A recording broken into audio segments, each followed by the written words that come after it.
Hello. Is there anybody here? Hello? I was asked to come here to receive a special item.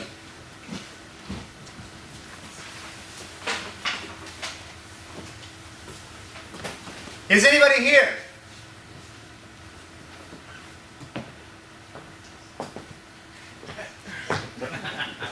Why, hello.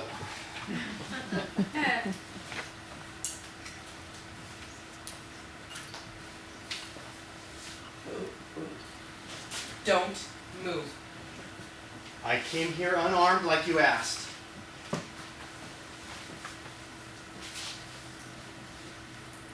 Turn around. I hope you appreciate the risk I'm taking. Do you remember me? Should I? What's with the wrench? About 12 years ago, you could find me under your desk most any day on my knees. I brought you coffee and cocaine. Always trying so darn hard to please. You're an intern. Stacy Newkirk, you knocked me up. So you say. You were the only one and you know it. But still, you eliminated my job and made me persona non grata on the Hill for a long time. I remember you. You were a liar and a sneak. And that's why I had you ousted. Spoken like the gentleman you are. I learned a lot that day. And I've grown from it as a result. And now you're accusing me, 12 years later. That is not why you are here. Then enlighten me. Why am I here? All will be clear soon. You sent me the messages. I was involved. Prove it. You know something. Something I was alleged to have done. You mean something about Sean Borscher, a 19-year-old gay man whose head you bashed in with a brick in an alley? Yeah. Yes, I know something about that. How? Have you been following me? Not me. Hello, Winston. Congresswoman. Of course. We've been observing you. We. We are part of a big organization. We have a lot of resources at our disposal, and we make it our business to intervene when things get a little under the weather. You know, without all the messy red tape and nasty reporters. What is this? Some sort of star council? Let's see, in 1998, you married heiress Connie Horton for her social standings. How dare you impugn my motives? I married for love and only love. You had 54 affairs in your 17 years of loving. Or at least I think that was the number.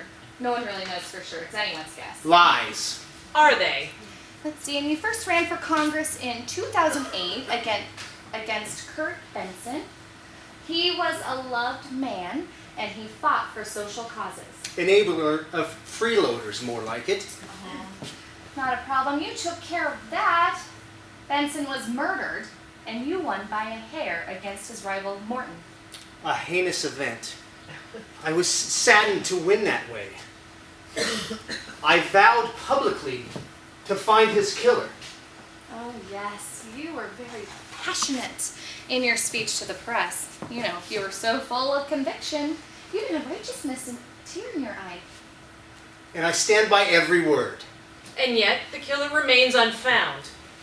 My crack investigators are doing their best.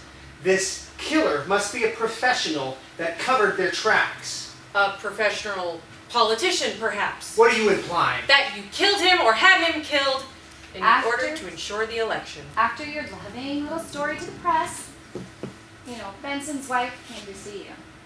She was hoping for some closure in her grief.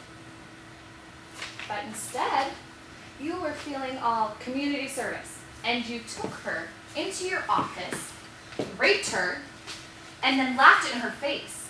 You knew she would stay silent because you knew she'd be too embarrassed to go public with it. And now she's spiritless. And she just sits there, staring at people with vacant eyes, and she won't even leave her room. I have no idea what you're talking about. Don't you?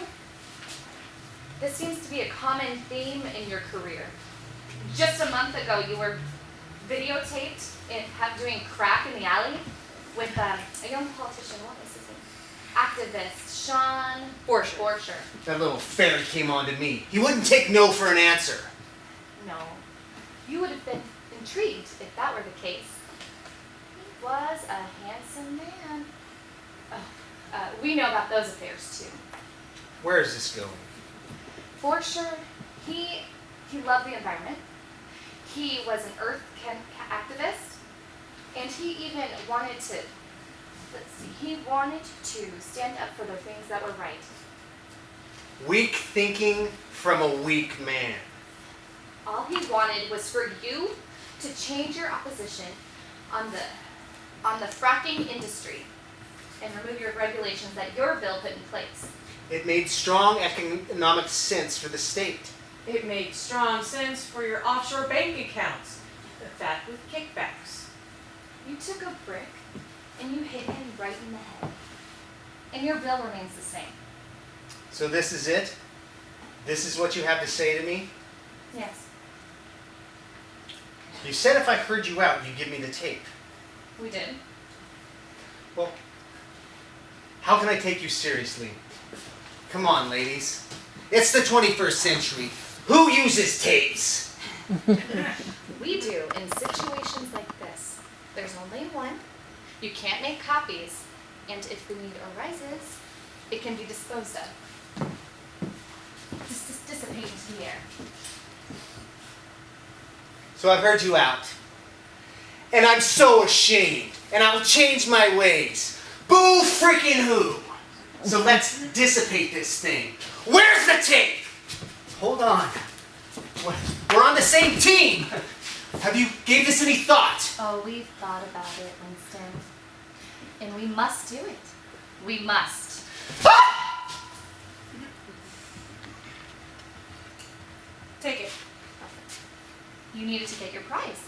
If you want it, it's yours. If you can find it. Games.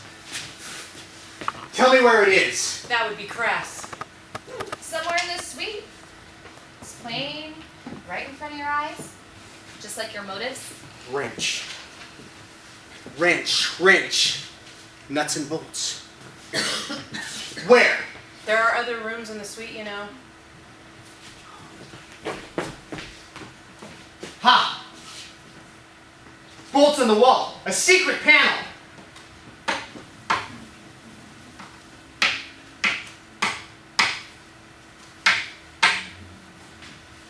There was no secret panel.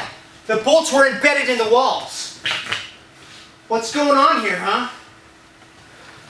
I'm sick of your games. Give me the tape now!